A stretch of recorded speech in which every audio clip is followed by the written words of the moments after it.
Hello everyone, good morning. কেমন আছো সবাই? আশা করি সবাই খুব ভালো আছো। আমিও মোটামুটি ভালোই আছি। সকালে ঘুম থেকে উঠে আজকে আমি স্নান করে নিয়েছিলাম, কারণ আজকে পুজোটা আমিই করব। পুজো হয়ে গেছে, এখন আমি এদিকে আমার কাজগুলো করে নিচ্ছি, আর আমি এখানে উঠোনে গাছগুলো দেখেও নিচ্ছিলাম, কারণ কয়েকদিন ধরে ভালোই বৃষ্টি হচ্ছে, তো গাছগুলোতে অনেক জলও জমেছিল। ক্যামেরা অন করে দেখেছি আমার মুখে একটা পিম্পল হয়েছে, তো ওই পিম্পলটা নিয়েই আমি দেখছিলাম তখন থেকে। তারপরে কিছু কাজ ছিল, তো সেই কাজগুলো সেরে নিয়ে আমি ভাত খেয়ে নিয়েছিলাম। আর ভাত খাওয়ার পরে উপরে সেদিকে আমি একটু জোয়ান খাচ্ছি। তো এখন করব আমি আমার স্কিন কেয়ার। তো যে পাউডারটা ছিল সেটা আমি ভালো করে এখানে নিয়ে নিয়েছি, আর তারপরেই মুখে আমি অ্যাপ্লাই করে নেবো।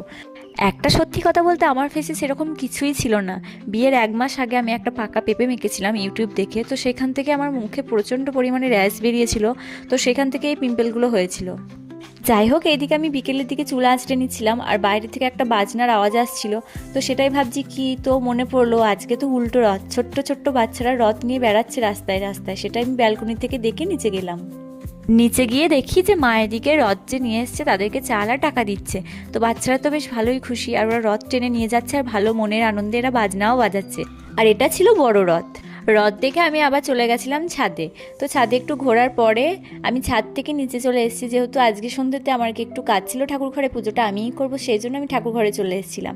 আর ঠাকুর ঘরে এসে আমার ভিডিও করার সেরকম কোনো ইচ্ছা থাকে না, কারণ আমার সেদিকেই মনটা থাকে। তো আমি পছন্দও করি না অতটা। তো আজকে দেখলাম ক্যামেরাটা অন ছিল, তো ওই জন্য আমি আর অফ করিনি। আর এটা হচ্ছে সেই মাছটা যেটা বাবা ধরে এনেছিল, সেটা আমি বোতলে রেখে দিয়েছি। তো এদিকে আমি সন্ধ্যের দিকে মুড়ি খাচ্ছি, মুড়ি আর চা।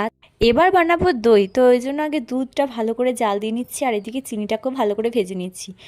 দই বানানো হয়ে গেলে আমরা রুটিও বানিয়ে নিয়েছিলাম।